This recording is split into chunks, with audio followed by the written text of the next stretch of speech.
ফিলিস্তিনপন্থীদের জন্য সুখবর, ধ্বংস হতে চলেছে ইসরায়েল। জানিয়ে দেব হাতে থাকা সর্বশেষ আপডেট আন্তর্জাতিক সংবাদ। প্রথমেই সংবাদ শিরোনাম। ইসরায়েলের সাথে যুদ্ধে হিজবুল্লাহর কোনো ভয় নেই বলেছেন নাসরুল্লাহ। এরপর জানিয়ে দিব ইসরায়েলে আবারও 500 পাউন্ড ওজনের বোমা পাঠাবে যুক্তরাষ্ট্র। এদিকে ইউক্রেনের জন্য নতুন আতঙ্ক, রুশ KH-101 মিসাইল। এরপর জানিয়ে দিব 3 নেতার সঙ্গে রুদ্ধদ্বার বৈঠকে যে আলোচনা হলো এরদোগানের। আরও জানিয়ে দিব লাশে ভরে গেছে গাজা সিটির রাস্তা। সর্বশেষ জানিয়ে দিব ইউক্রেনকে $43 বিলিয়ন সামরিক সহায়তার প্রতিশ্রুতি ন্যাটোর। এতক্ষণ শুনছিলেন সংবাদ শিরোনাম, এবারে বিস্তারিত। তবে অনুরোধ থাকবে ভিডিওটিতে একটি লাইক করবেন এবং কমেন্ট করে জানিয়ে দিবেন খুব শীঘ্রই ইসরায়েল ধ্বংস হতে চলেছে এই নিউজে আপনি কতটা সন্তুষ্ট। ইসরায়েলের সাথে যুদ্ধে হিজবুল্লাহর কোনো ভয় নেই বলেছেন নাসরুল্লাহ। ইসরায়েলের সাথে সংঘাতে জড়াতে হিজবুল্লাহর কোনো ভয় নেই, লেবাননের সশস্ত্র গোষ্ঠীর প্রধান হাসান নাসরুল্লাহ এই ঘোষণা দিয়েছেন।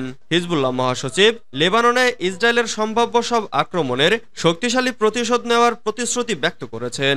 বৈরুতে ইসরায়েলি হামলায় নিহত হিজবুল্লাহ কমান্ডার মোহাম্মদ নিয়ামেহ নাসেরের স্মরণ সভায় নাসরুল্লাহ বলেছেন, এই প্রতিরোধ যোদ্ধাদের কোনো ভয় নেই। অধিকৃত অঞ্চলের 30 কিলোমিটার গভীর পর্যন্ত চালানো অভিযানই এটা প্রমাণ করেছে।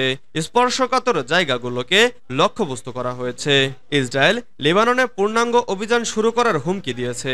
নাসরুল্লাহ বলেছে, আমরা গ্যালান্টের বিবৃতি শুনেছি। যদি গাজায় যুদ্ধ বন্ধ হয়ে যায় তবে লেবাননকে থামাতে বলার দরকার পড়বে না। আমরা তাকে বলছি, যদি ইসরায়েল দক্ষিণে হামলা করে আমরা আমাদের রক্ষা করব, কোনো ধরনের আগ্রাসনই মেনে নেওয়া হবে না। হিজবুল্লাহ প্রধান আরো বলেন, লেবাননের যোদ্ধারা গাজায় শত্রুর মনোযোগে বিঘ্ন ঘটাতে পেরেছে, নিশ্চিত করেছে যে উত্তরের অধিকৃত অঞ্চলগুলো গাজার সাথে যুক্ত এবং উত্তরের শান্তির জন্য গাজা যুদ্ধ বন্ধ করতে হবে। ইসরায়েলে আবারও 500 পাউন্ড ওজনের বোমা পাঠাবে যুক্তরাষ্ট্র।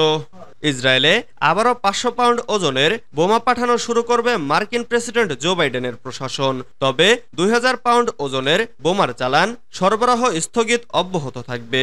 ঘনবসতিপূর্ণ গাজায় সেগুলো ব্যবহারের প্রভাব নিয়ে উদ্বেগের কারণে এমন সিদ্ধান্ত নেওয়া হয়েছে।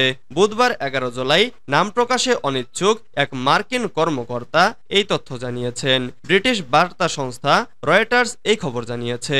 গত মে মাসে 2000 পাউন্ড ও 500 পাউন্ড ওজনের বোমার একটি চালান স্থগিত করেছে যুক্তরাষ্ট্র। বাইডেন প্রশাসনের বিশেষ উদ্বেগ ছিল রাফা শহরে এত বড় বোমার ব্যবহার নিয়ে, যেখানে 10 লাখের বেশি ফিলিস্তিনি আশ্রয় নিয়েছিল। এই বোমা ব্যবহার করা হলে সেখানে ব্যাপক বেসামরিক হতাহতের আশঙ্কা রয়েছে। ওই মার্কিন কর্মকর্তা রয়টার্সকে বলেছে, আমাদের উদ্বেগ যে শুধু 2000 পাউন্ডের বোমার ব্যবহার নিয়েছিল তা একদম পরিষ্কার, বিশেষ করে ইসরায়েলের রাফা অভিযান নিয়ে, যেটি শেষ করার ঘোষণা করেছিল তারা। ইউক্রেনের জন্য নতুন আতঙ্ক, রুশ KH-101 মিসাইল। ইউক্রেনের জন্য আতঙ্ক হয়ে দাঁড়িয়েছে রাশিয়ার তৈরি KH-101 ক্রুজ মিসাইল। অত্যাধুনিক প্রযুক্তির ক্ষেপণাস্ত্রটির আঘাতে রীতিমতো নাকাল কিয়েভ। পশ্চিমাদের থেকে পাওয়া আকাশ প্রতিরক্ষা ব্যবস্থা দিয়েও ঠেকানো যাচ্ছে না এই মিসাইল। শত্রুপক্ষের চোখ ফাঁকি দিয়ে টার্গেটকে নিমিষেই ধুলোয় মিশিয়ে দিতে সক্ষম KH-101। গেল কয়েকদিন ধরেই ইউক্রেন কাঁপাচ্ছে রুশ KH-101 মিসাইল। এদিকে নির্ভুল লক্ষ্যভেদ আর ব্যাপক ধ্বংসযজ্ঞের সক্ষমতা, অন্যদিকে রাডার ফাঁকি দেওয়ার সক্ষমতার কারণে ইউক্রেনীয় বাহিনীর আতঙ্কে পরিণত হয়েছে এই মিসাইল। সাবসনিক ধরনের এই মিসাইল অবশ্য রুশ বাহিনীর বহরে নতুন নয়। 2012 সাল থেকেই এটি রয়েছে রুশ সমর ভাণ্ডারে। তবে এত ব্যাপক ব্যবহার হচ্ছে এই প্রথমবারের মতো।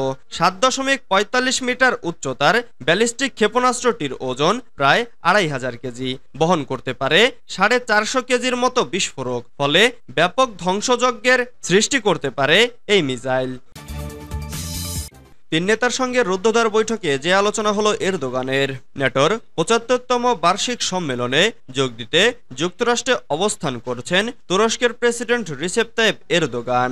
সেই সম্মেলনের ফাঁকেই আলাদা করে ইতালির প্রধানমন্ত্রী Giorgia Meloni, German chancellor Olaf Scholz এবং গ্রিক প্রধানমন্ত্রী কিরিয়াকোস মিটসোটাকিস সহ ন্যাটোর বেশ কয়েকজন শীর্ষ নেতার সাথে আলোচনা করেছেন এরদোগান। এই বৈঠকে দ্বিপাক্ষিক সম্পর্ক উন্নয়ন ছাড়াও গাজায় ইসরায়েলের একতরফা যুদ্ধ প্রসঙ্গে আলোচনা হয়েছে।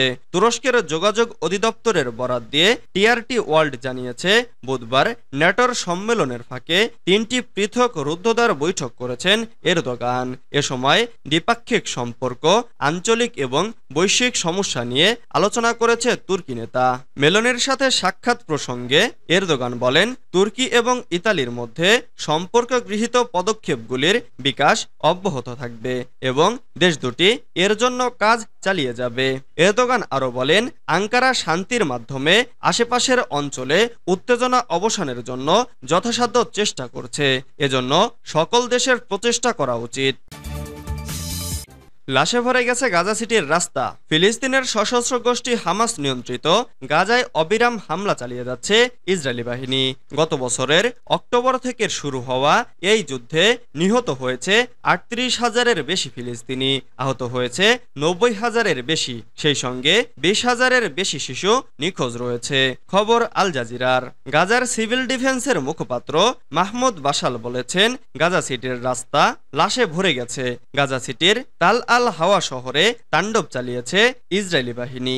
এতে নিহত হয়েছে অন্তত ৩০ ফিলিস্তিনি। তবে এই হামলা নিয়ে এখন পর্যন্ত কোনো মুখ খোলেনি ইসরায়েল। এদিকে সম্প্রতি চিকিৎসা বিষয়ক সাময়িকী ল্যান্সেট জানিয়েছে, গাজায় ৯ মাস ধরে চলা ইসরায়েলের নির্বিচার বোমা হামলায় নিহত মানুষের প্রকৃত সংখ্যা ১,৮৬,০০০ ছাড়িয়ে যেতে পারে।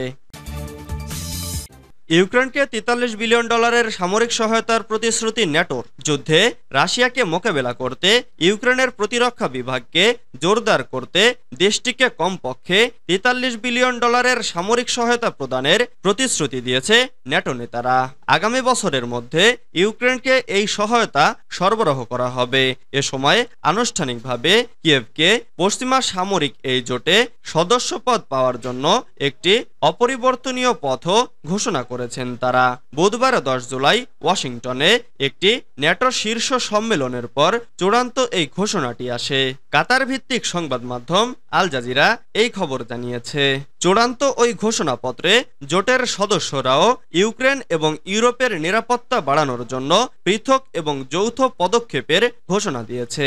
এর মধ্যে যুক্তরাষ্ট্র, নেদারল্যান্ডস এবং ডেনমার্ক ঘোষণা করেছে, এই গ্রীষ্মের মধ্যে ন্যাটোর দেওয়া প্রথম F-16 যুদ্ধ বিমান ইউক্রেনের সামরিক পাইলটদের হাতে থাকবে। যুক্তরাষ্ট্র আরও বলেছে, ২০২৬ সালে জার্মানিতে দীর্ঘপাল্লার ক্ষেপণাস্ত্র মোতায়েন করবে তারা। মিত্ররা বলেছে, ইউরোপের জন্য রাশিয়ার ক্রমবর্ধমান হুমকি মোকাবেলা করার লক্ষ্যে এটি একটি বড় পদক্ষেপ।